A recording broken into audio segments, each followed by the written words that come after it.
rebrand, and a question for you, the newly minted Secretary of War.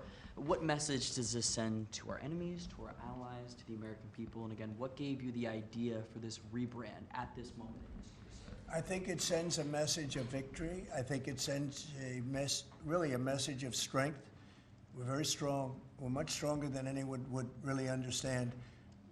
And again, you know, having the great equipment, we have just so much better. You look at all of the, just any of it, submarines as an example. We're 20 years ahead of anyone else. Nobody even compares. And I let a lot of this happen in my first term. You know, we totally rebuilt our military. And then, of course, you had that catastrophe in Afghanistan where they gave up a lot of the equipment, but a relatively small amount, but a lot.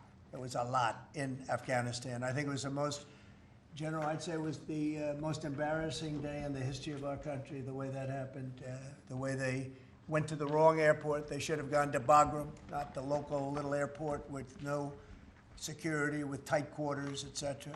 You know what happened. I think it was the most embarrassing moment in the history of our country, frankly. That was under the Biden administration. That was terrible. And we were going to be leaving, but we were leaving with strength and dignity. We were going to keep Bagram because Bagram's 1 hour away from where China makes its nuclear weapons. We're going to have that all to ourselves, a big, beautiful place built many years ago from money that today would be the equivalent of, you know, many, many billions of dollars. You couldn't build it. The longest runways, the most powerful runways in terms of load capacity. And we just walked away from it.